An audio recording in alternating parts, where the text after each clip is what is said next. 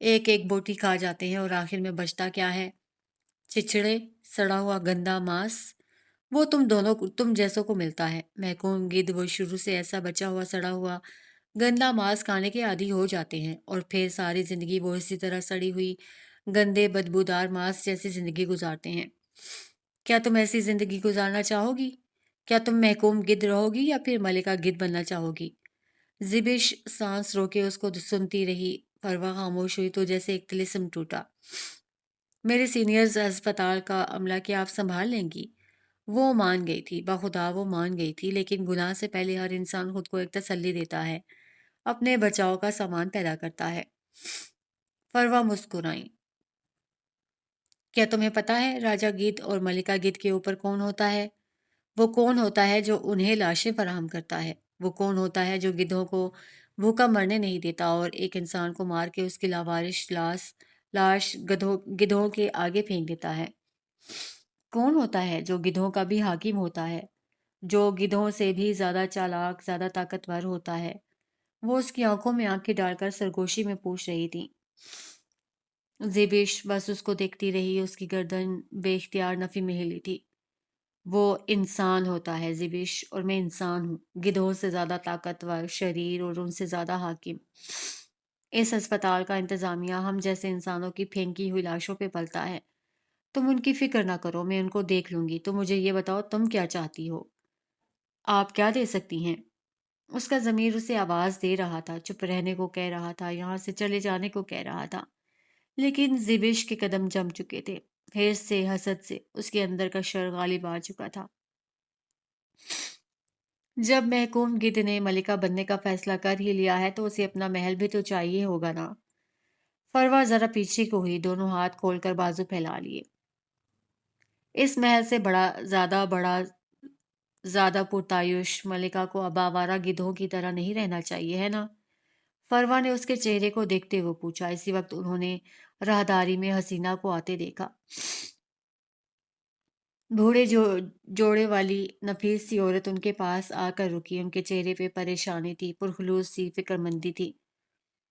Doctor کیا ہوا؟ کیا نگین ٹھیک ہے؟ کیا اس کا بچہ ٹھیک ہے؟ وہ فکر مند سی پوچھ رہی تھی۔ ڈاکٹر نے ایک نظر فروا کو دیکھا، پھر ٹھنڈی آنکھوں سے حسینہ کو دیکھا۔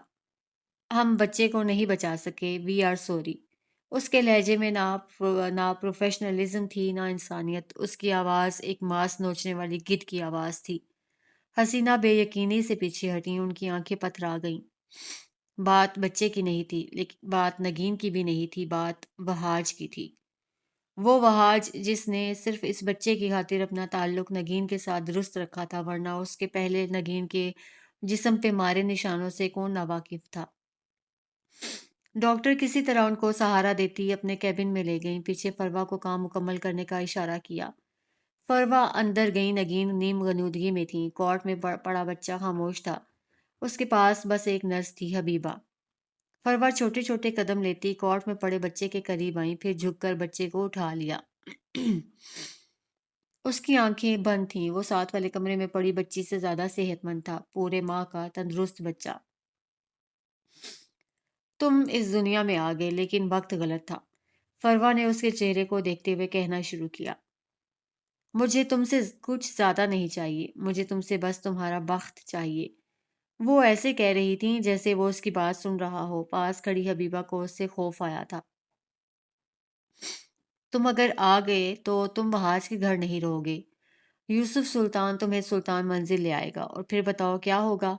وہ ایک دو لمحہ رکی۔ مہرماں دب جائے گی، چپ جائے گی، جس طرح میں نگین کی موجودگی میں دبتی رہتی ہوں، چپتی رہتی ہوں۔ ہماری دوستی میں وہ ہمیشہ غالب رہی، حالانکہ میں زیادہ خوبصورت تھی۔ دیکھو مجھے، میں نگین سے زیادہ خوبصورت ہوں نا؟ اس نے حبیبہ کو دیکھ کر پوچھا۔ وہ چند لمحہ ٹکر ٹکر اس کا چہرہ دیکھتی رہی، پھر نظر موڑ کر ذرا فاصلے پہ لیٹی عورت کو دیکھا۔ یقیناً فروا زیادہ خوبصورت تھیں، لیکن بے حیائی حسن کھا جاتی ہے، بے باکی حسن کو بے کشش کر دیتی ہے۔ جس طرح اس وقت فروا کی حسن کو دو ٹکے کا کر دیا تھا، لیکن وہ اس عورت سے خوفزدہ تھی، سو اس بات میں سر ہلا دیا۔ تم آ جاؤ گے تو مہرما کا بخت کھا جاؤ گے، اس کی موجودگی کھا جاؤ گے، اس کی کشش کھا جاؤ گے۔ تم آسیب ہو، اپنی ماں کی طرح۔ میں تمہیں اپنی بچی کا بخت کھانے نہیں دوں گی۔ تمہیں اپنی ماں کے گناہوں کی سزا بھگتنی ہوگی۔ تمہاری ماں نے میرے بھائی سے شادی اس لیے نہیں کی تھی کہ کیونکہ وہ میرا بھائی تھا۔ اسے میرے سے جڑے ہر شخص سے نفرت تھی۔ وہ کہتی ہے سانپوں کی بل سے سانپ ہی نکلتے ہیں۔ کیا ہو کہ ایک ایسا ہی سانپ میں اس کی جھولی میں ڈال دوں۔ اس نے ایک نظر نگین کو دیکھا۔ مجھے تم سے کوئی مسئلہ نہیں ہے، نہ تم سے کوئی نفرت ہے، لیکن جس طرح والدین کے ترکے پہ بچوں کا حق ہوتا ہے، اسی طرح والدین کا بویا ہوا کاٹنا بچوں کا فرض ہوتا ہے۔ تم اپنی ماں کا بویا کاٹو گے، میں تمہیں غرق کروں گی۔ میں خدا وقت کی خدا ہوں، میں تمہارا بخت در بدری لکھوں گی۔ میں تمہارے بخت میں تڑپ لکھوں گی، سسک سسک کر مرنا لکھوں گی۔ تم شہنشاہ ہو کر غلاموں جیسی زندگی گزارو گے۔ اس نے ٹھنڈی سخت آواز میں کہتے ہوئے اس بچے کو حبیبہ کو تھمایا۔ جہنم رسید کر دو اسے۔ بیوی میں اس کا کیا کروں گی؟ دیکھیں یہ کیسا اچھا بچہ ہے، اس کو کسی یتیم خانے میں دے دیں۔ فروا اس کی سنے بغیر کمرے میں موجود ڈسٹ بن کی طرف گئی تھی اور اس کے اوپر چڑھا ہوا سیاہ شوپر اتارا بچے کو جھپٹ کر اس کے ہاتھ سے لیا اور شوپر میں ڈال دیا۔ کچرے کے ڈھیر پہ پھینکا جاؤ۔ اس نے ایسی سرد ایسی صفاقی سے کہا کہ حبیبہ کا خون خشک ہونے لگا۔ وہ فوراً سر ہلاتی شوپر اٹھائے باہر نکل آئی۔ یہاں سے چند قدم دور ڈاکٹر زبیش کے کمرے میں بیٹھی حسینہ کو کچھ سجھائی نہیں دے رہا تھا۔ وہ بس چپ گمسم بیٹھی تھی۔ یوسف سلطان، معراج، شمس اور وہاج کو کرفیو کا سامنا کرنا پڑ گیا تھا۔ اس وقت وہ ان کو کچھ بتا بھی نہیں سکتی تھی۔ مجھے آپ کے لیے پرسنلی دکھ ہو رہا ہے۔ ایک کا بچہ مر گیا اور ایک بیچاری بچے کو لا کر خود مر گئی۔ ڈاکٹر ان کے ہاتھ پہ ہاتھ رکھے فکر مندی سے کہہ رہی تھی۔ ایک تو آپ دونوں خاندانوں کے تعلقات بھی اچھے نہیں ہیں نا، ورنہ فریحہ کا بچہ نگین صاحبہ اڈاپٹ ہی کر لیتی۔ حسینہ نے جھٹکے سے گردن اٹھائی تھی۔ اسی وقت فروا بھی اندر داخل ہوئی۔ معافی چاہتی ہوں اگر آپ کو برا لگا ہو تو، لیکن سوچے وہ بچی اب یتیم ہے اور اس پریگننسی کے بعد نگین کا دوبارہ ماں بننا بہت مشکل ہے۔ ایسے میں ان کے سسرال پہ اثر پڑ سکتا ہے۔ کوئی اثر نہیں پڑے گا، فروا کہتی ہوئی آگے آئی۔ حسینہ نے ان کو امید سے دیکھا۔ وہ طلاق جھیل چکی تھی، عورت کی مجبوری جانتی تھی۔ وہ آج کھڑے کھڑے نگین کو طلاق دے دے گا اور قصہ ختم۔ وہ ایسے کہہ رہی تھی جیسے کسی فلم کی کہانی ہو۔ حسینہ کو ایسے لگا جیسے کسی نے ان کا دل دبا دیا ہو۔ ایسے تو نہ کہو فروا، اس میں بھلا نگین کا کیا قصور؟ اس کا تب کیا قصور ہوتا تھا جب وہ اسے پاگلوں کی طرح مارتا تھا؟ اس کا تب کیا قصور تھا جب اس کے جسم پہ نیلے نشان بن جاتے تھے؟ وہ آج ایک کمینہ انسان ہے۔ اس نے نگین کو صرف اس لیے قبول کر لیا تھا کہ وہ اس کے بچے کی ماں بننے والی ہے، اور اب جب یہ قصہ رہا ہی نہیں تو وہ اسے طلاق دینے میں 1 منٹ بھی نہیں لگائے گا۔ اگر نگین مجھ سے اتنی نفرت نہ کرتی ہوتی تو میں اپنی مہر ماں کو اس کی جھولی میں ڈال دیتی۔ کم از کم اس کی شادی تو بچ جاتی نا۔ آپ طلاق کا دکھ تو جانتی ہیں بھابھی، نگین ایک بار پھر بے آسرا ہو جائے گی۔ کاش میں اس کے لیے کچھ کر پاتی۔ اس نے اپنے لہجے میں دنیا جہاں کا دکھ سمو لیا۔ وہ اچھی اداکارہ تھی۔ تم اب بھی اس کے لیے بہت کچھ کر سکتی ہو فروا۔ یکدم حسینہ معراج کا لہجہ فیصلہ کن ہو گیا۔ فروا نے نہ سمجھی سے اس کو دیکھا۔ نگین کا گھر بچا لو فروا پلیز، طلاق بہت بڑی اذیت ہے، بہت بڑا دھبا ہے۔ نگین میرے لیے میرے بچوں کی طرح ہے، میں اسے اچھی زندگی دینا چاہتی ہوں۔ لیکن میں کیا کر سکتی ہوں بھابھی؟ حسینہ اپنی جگہ سے اٹھی، فروا کے دونوں ہاتھ تھام لیے۔ تم وہ بچی نگین کو دے دو۔ فروا نے ہاتھ چھڑانے چاہے۔ وہ میرے خاندان کی بچی کو کبھی قبول نہیں کرے گی بھابھی۔ اس کا ایک حل ہے، پیچھے سے ڈاکٹر زبیش نے پکارا۔ اگر آپ میرے ساتھ میں موجود اسٹاف کا منہ بند کروا دے تو میں نگین اور ان کے شوہر سے یہی کہوں گی کہ ان کے ہاں بیٹی ہوئی ہے، اور آپ سب کو فروا کی موت کی وجہ بھی بتانے کی ضرورت نہیں ہے۔ آپ جیسے لوگوں کے لیے ہسپتال کی رپورٹس بدلوانا کوئی مشکل بات تو نہیں۔ حسینہ نے ایک التجا سے فروا کو دیکھا۔ فروا نے گیلی آنکھوں سے اس بات میں سر ہلا دیا تھا۔ شیطان نے ان سے گناہ کروا لیا تھا اور اس طرح کہ وہ شیطان کو بھی الزام نہ دے سکیں۔ کاش ابلیس کو سزا کے طور پہ ٹھوکر نہ ملتی، کاش اسے عرش پہ زندہ جلا دیا گیا ہوتا۔ یہاں سے ذرا سا فاصلہ طے کر کے ہسپتال کی پچھلی طرف رکھے کچرے کے بڑے بڑے ڈرمز کی طرف جاؤ تو حبیبہ اس روتے بلکتے بچے کو شاپر سے نکال رہی تھی۔ وہ بچہ ایسے گلا پھاڑ پھاڑ کر رو رہا تھا کہ ایک پل کو حبیبہ ٹھہر سی گئی۔ اس نے آج تک کسی نوزائیدہ بچے کو اس طرح روتے نہیں دیکھا تھا۔ وہ اس کے منہ پہ ہاتھ رکھ کر اسے چپ کروانا چاہتی تھی، یا اس کا گلا گھونٹ کر اس کو یہیں کچرے میں پھینک کر چلے جانا چاہتی تھی، جب ایک آواز پہ وہ بری طرح ڈر کر اچھلی۔ اے، کیا کر رہی ہو؟ یہ پکار جانی پہچانی تھی۔ یہ کوئی باوقار دبنگ سی عورت تھی۔ سیاہ آنکھوں میں چبھن لیے وہ اس کے قریب چلی آئی۔ بچے نے شاید اپنا مسیحا پہچان لیا تھا۔ وہ اور تیز آواز میں رونے لگا۔ "ک- کچھ کچھ نہیں بی بی، کوڑا پھینکنے آئی ہوں۔ وہ جلد از جلد اپنی جان چھڑانا چاہتی تھی۔ کوڑا اتنی آوازیں کب سے کرنے لگا؟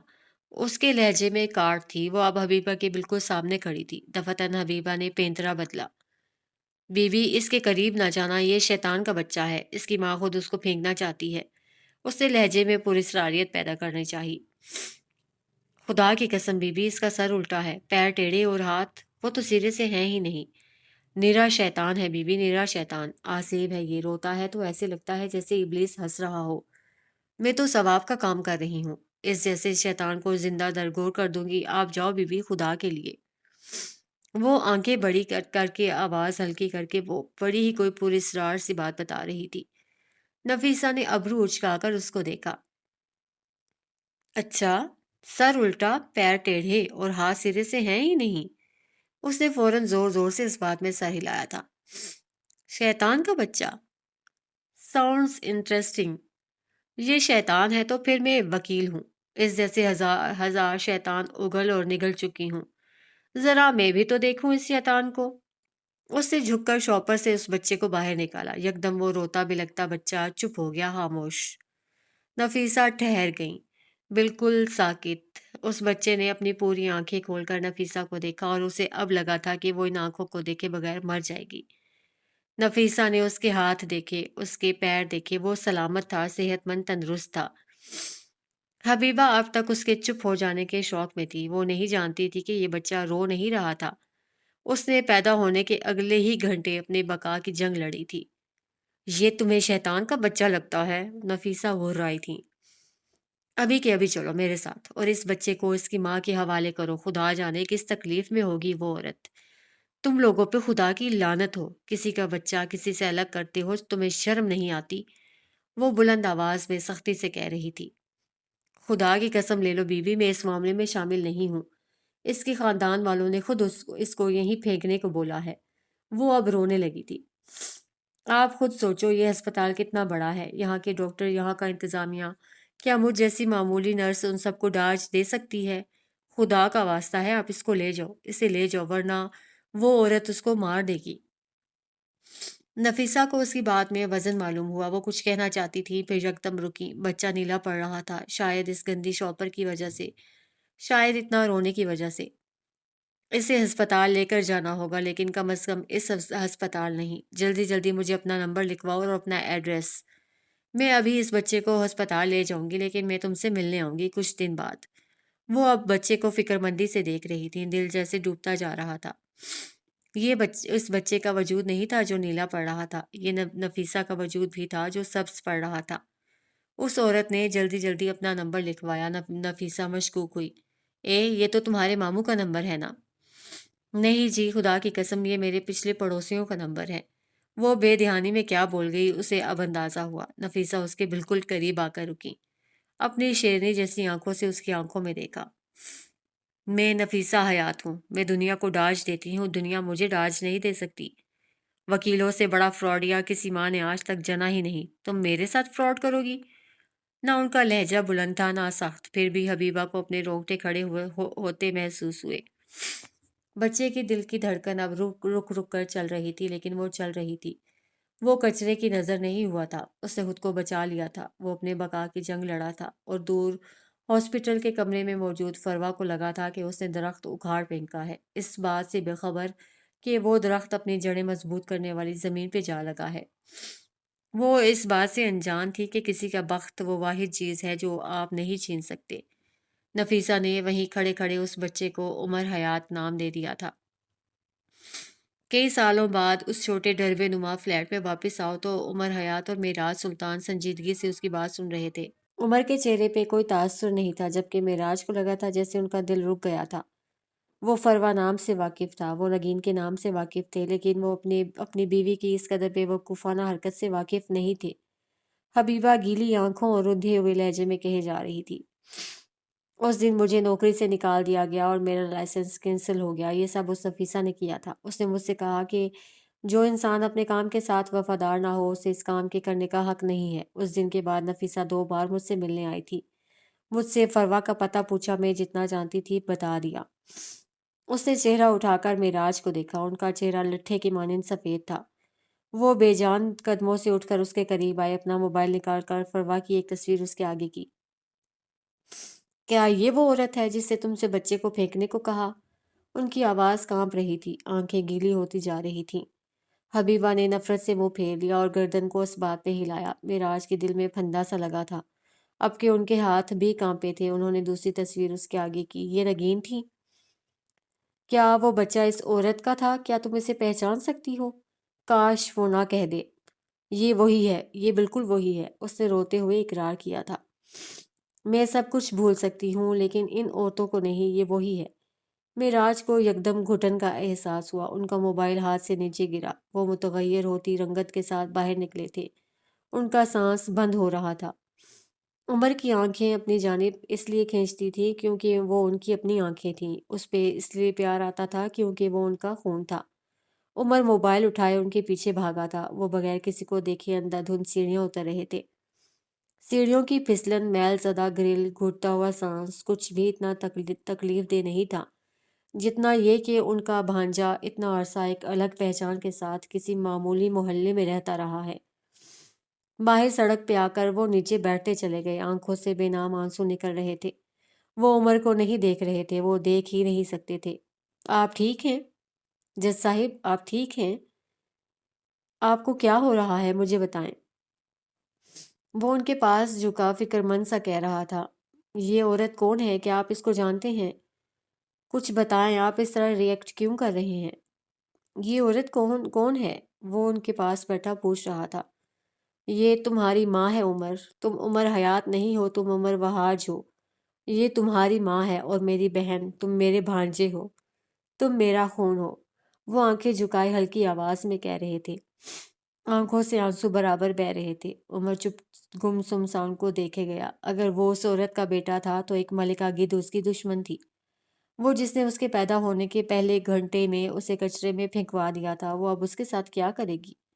وہ تو اپنے ماں باپ سے مل کر ان کو الزام دینا چاہتا تھا، لیکن اس کہانی میں تو عمر سے زیادہ بڑے وکٹمز تھے۔ معراج رو رہے تھے، عمر خاموش تھا۔ زیادہ بڑا دکھ کس کا تھا؟ قبرستان میں گیلی مٹی کی خوشبو مزید گہری ہو گئی تھی۔ عمر نے آنکھیں کھولیں تو منظر بدل گئے۔ میں پھر آؤں گا، تب تک کے لیے بائے۔ اس نے جیسے اگلی بار آنے کی یقین دہانی کروائی۔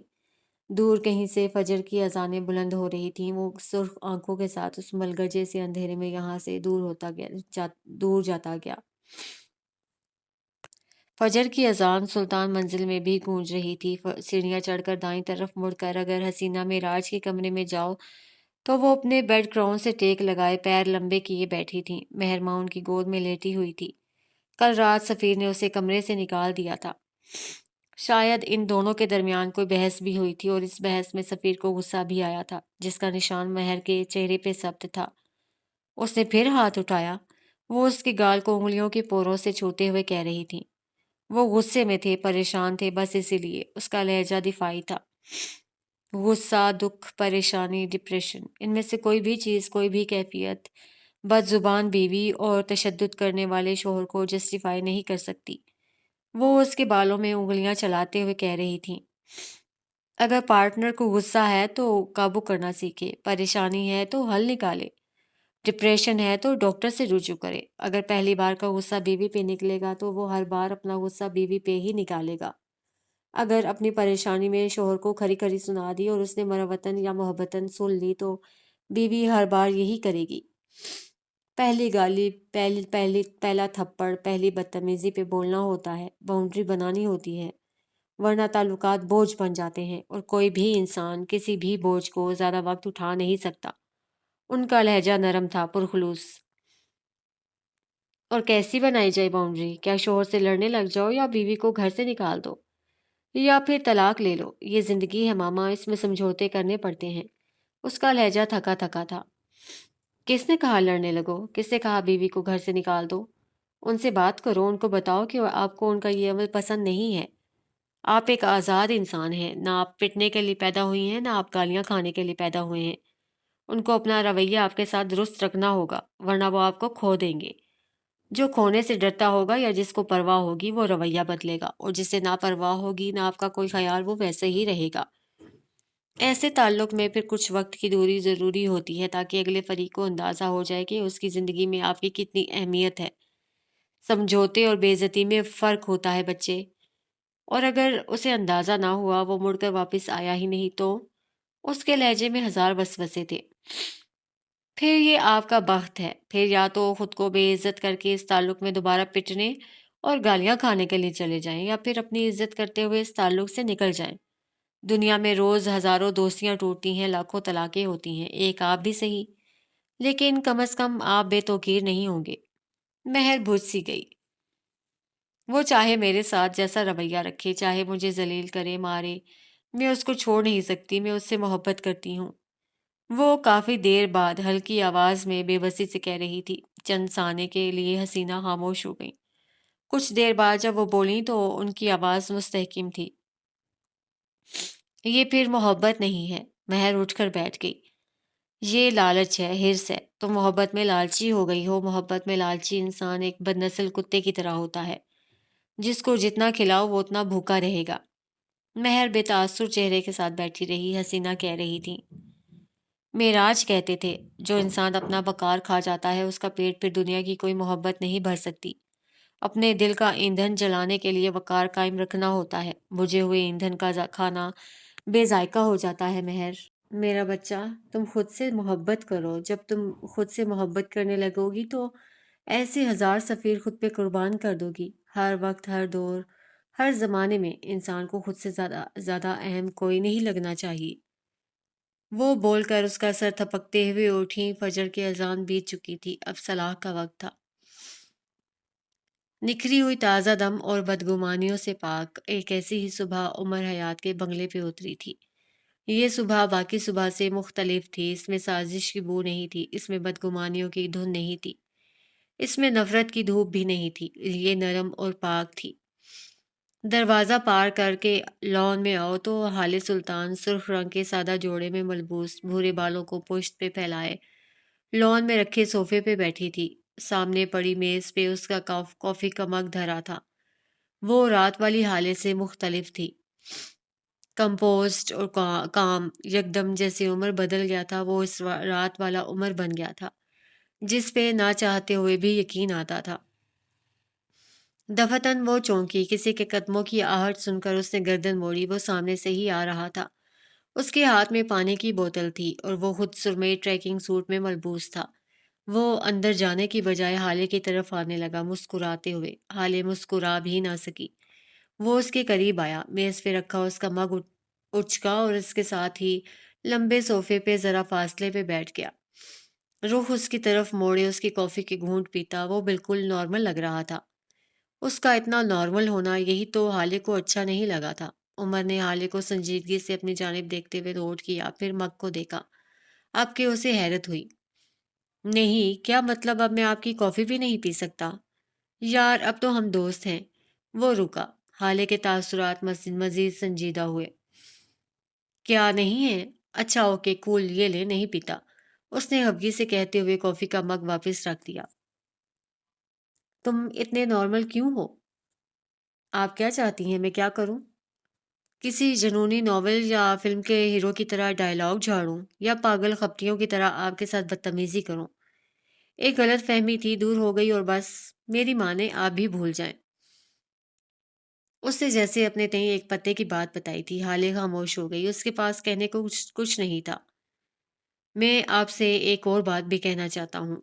تھوڑی دیر بعد وہ بولا، اب کہ اس کی آواز سنجیدہ تھی۔ حالے نے چہرہ اس کی جانب موڑ لیا۔ کیا ہم اب اس تعلق کو چانس دے سکتے ہیں؟ حالے کا دل بہت زور سے دھڑکا، اتنی زور سے کہ اب لگا یہ